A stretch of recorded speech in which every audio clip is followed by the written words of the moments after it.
Hi you guys, I've got a 2005 Yukon Denali XL. It's got the 6.0 engine in it, and I need to check the fuel pressure, and I wanted to show you where you can do that at.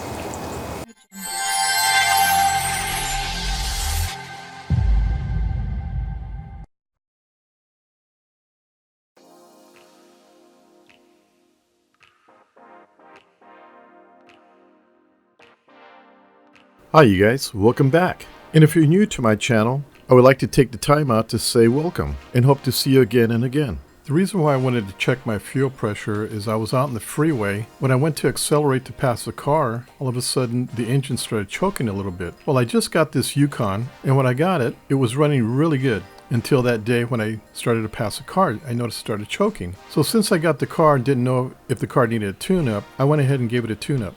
And the last thing I want to happen is for me to break down in the middle of nowhere. If you want to know how to put a tune-up on your Yukon, just click up above. I did a video on how to tune up your Yukon. It's pretty simple. So I went ahead and put a tune-up on my Yukon, and it still ran fairly rough. A little better, but it wasn't perfect. Now in this vehicle, there's no fuel filter for you to check to see if, maybe you had a clogged fuel filter or not. The fuel filter's in the fuel pump, which is a bad sign.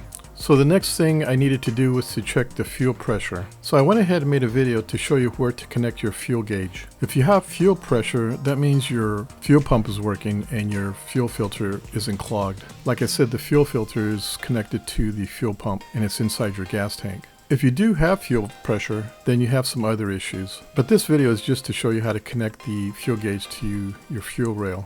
So let's get to work. So my car finally died, and this is what it sounds like when I try to start it. It'll turn, but it won't start.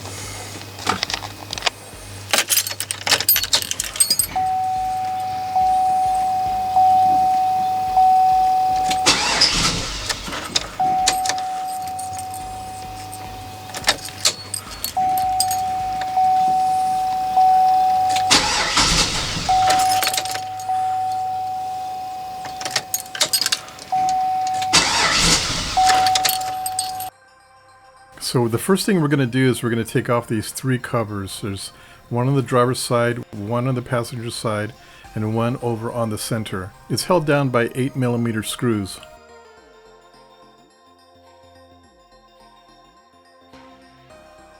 Okay, what you're going to need is an 8mm socket and a ratchet.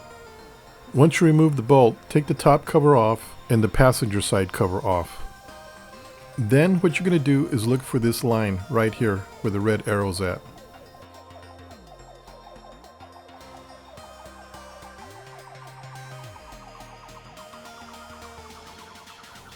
Once you found it, go ahead and take this cap off. There should be a cap on. Just unscrew it. That's where you're going to connect your fuel pressure gauge.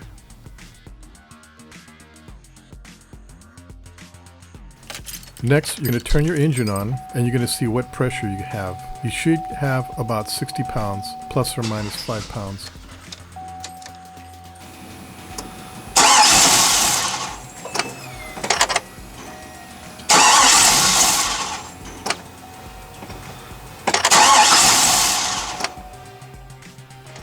Bummer, no pressure. You know what that means.